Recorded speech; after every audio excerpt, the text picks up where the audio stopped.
Hi guys, ഞങ്ങളുടെ YouTube ചാനലിലേക്ക് എല്ലാവർക്കും സ്വാഗതം. രാവിലെ തന്നെ ഞാൻ ഒരുങ്ങിക്കിട്ട് നിൽക്കുകയാണ് കേട്ടോ. കാരണം എന്താണെന്നോ, ഇന്ന് ദക്ഷൂട്ടൻ്റെ നേഴ്സറിൽ ഓണ സെലിബ്രേഷൻ ആണ്. ഓണം എത്തുന്നതിന് മുമ്പ് ഫസ്റ്റ് സദ്യ കഴിക്കാൻ പോവാം. ഞാനും ദക്ഷൂട്ടനും കൂടി ഒരു മുണ്ടക്കെടുത്ത് ഉടുപ്പിക്കാമെന്ന് വിചാരിച്ചതാ. കുറുമ്പ് കൂടുതലായതുകൊണ്ട് വേണ്ടാന്ന് വിചാരിച്ചു. പോകാൻ ഇറങ്ങിയപ്പോൾ ഏട്ടൻ പറഞ്ഞ് അങ്ങോട്ട് ആക്കി തരാൻ. എന്നാൽ പിന്നെ പോകാം എന്ന് കരുതി ചാടി വണ്ടി കയറി. 5 മിനിറ്റ് നടന്നു പോകേണ്ട ദൂരേ ഉള്ളൂ. എന്നാലും വണ്ടിയിൽ ആക്കിത്തരാന്ന് പറഞ്ഞല്ലേ. നമ്മുടെ കഥാനായകൻ ഇതാണ് കേട്ടോ. കാള് കാണുന്ന പോലൊന്നും അല്ല കേട്ടോ, പുലിയാണ്. നമ്മൾ വിചാരിക്കും അയ്യോ പാവമാണെന്ന്. പാവമൊന്നും അല്ല കേട്ടോ, ഭയങ്കര കുറുമ്പാണ്. ഞങ്ങൾ ചെന്നപ്പോഴത്തേക്കും കുട്ടികളും കുട്ടികളുടെ അമ്മമാരും ഒക്കെ എത്തിയിരുന്നു കേട്ടോ. അമ്മമാരെല്ലാവരും അത്തപ്പൂക്കളമൊക്കെ ഇടാനുള്ള തയ്യാറെടുപ്പിലാണ്. ഞാനും അവരോടൊപ്പം ചേർന്നു.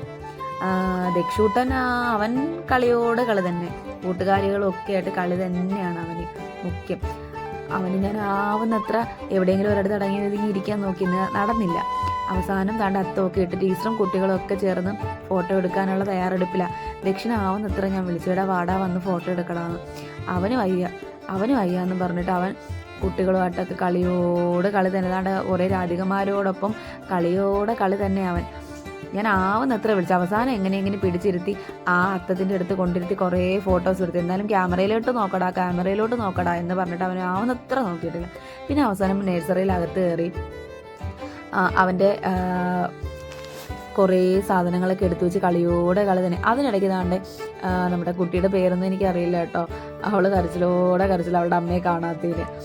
അങ്ങനെ നമ്മുടെ നേഴ്സറിയുടെ തൊട്ട് ഫ്രണ്ടിലുള്ള സാംസ്കാരിക ഗ്രന്ഥശാല എന്ന് പറയുന്ന അവിടെ വെച്ചിട്ടാണോ നമുക്ക് സദ്യയൊക്കെ കുട്ടികൾക്ക് വേണ്ടി ഒരുക്കിയിരുന്നത് കേട്ടോ. അപ്പം എല്ലാവരും താണ്ടെ ഫുഡ് കഴിക്കാൻ വേണ്ടി ഇലയൊക്കെയിട്ട് എല്ലാം വിളമ്പി തുടങ്ങിയിട്ടോ. എന്നെ സംബന്ധിച്ച് ഞാൻ കൊല്ലം ജില്ലയിലായതുകൊണ്ട് നമുക്കവിടെ ഫുഡ് വിളമ്പുന്നതിനൊന്നും അങ്ങനെ പ്രത്യേകിച്ച് ഓർഡറും കാര്യങ്ങളൊന്നും ഇല്ല കേട്ടോ. പക്ഷെ ട്രിവാൻഡ്രം അങ്ങനെ അല്ല കേട്ടോ. സദ്യക്ക് അവർക്ക് ഓർഡറും കാര്യങ്ങളൊക്കെ ഉണ്ട്. അവർ ആ ഓർഡറിൽ തന്നെ വിളമ്പൂ. ആദ്യം ഇഞ്ചി, മാങ്ങ, നാരങ്ങ, അങ്ങനെ ഓരോ ഓർഡറുണ്ട് കേട്ടോ. നമുക്ക് കൊല്ലംകാർക്ക് എന്ത് ഓർഡർ, എവിടെയെങ്കിലുമൊക്കെ വെച്ച് വിളമ്പി ഫുഡും കഴിച്ചിട്ട് എഴുന്നേറ്റ് പോകും കേട്ടോ. തിരുവനന്തപുരം സദ്യ എന്ന് പറയുന്നത് നല്ല അടിപൊളി സദ്യ, കഴിക്കണമെന്നാണ് കേട്ടോ പറയുന്നത്.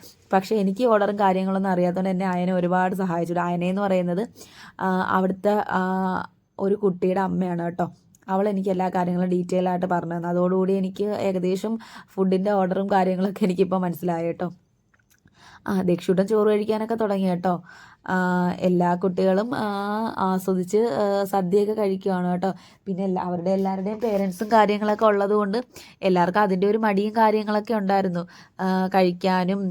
പിന്നെ എല്ലാവരും ഭയങ്കര നിർബന്ധമൊക്കെ ആയിരുന്നു. അറിയാമല്ലോ, കുട്ടികൾക്ക് പ്രത്യേകിച്ച് അമ്മമാരെ കണ്ടു കഴിഞ്ഞാൽ അമ്മമാരുടെ പ്രസൻസ് ഉണ്ടെങ്കിൽ പിന്നെ അവർക്ക് ഇത്തിരി ഒരു കൊഞ്ഞയും ഇത്തിരി ഒരു കുറുമ്പും ഇത്തിരി ഒരു സ്നേഹമൊക്കെ ഭയങ്കര കൂടുതലാണ്. അവസാനം പിന്നെ ദക്ഷിന് കൊഞ്ഞ തുടങ്ങി കേട്ടോ. അവസാനം ഞാൻ പിന്നെ ടീച്ചറിനെയൊക്കെ കാണിച്ച് ടീച്ചറിനെ ഒന്ന് വിരട്ടിക്കൊണ്ടൊക്കെ ഞാൻ ചോറൊക്കെ വാരി കൊടുത്തു. നമ്മുടെ ടീച്ചറാണ് കേട്ടോ ഇത്. അങ്ങനെ അവസാനം പിന്നെ കുട്ടികളുടെ ഇത് കഴിഞ്ഞു. അതിനുശേഷം ഞാനും ഏട്ടനും കൂടി ഫുഡ് കഴിക്കാനായിട്ടിരുന്നു കേട്ടോ.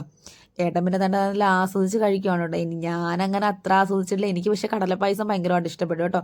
അവിടെയുള്ള നാട്ടുകാരൊക്കെ നമ്മുടെ ഓണപരിപാടിയിൽ പങ്കെടുത്തിട്ട്. അപ്പം പുതിയൊരു വീഡിയോ കാണുന്നത് വരെ tata, bye bye, see U.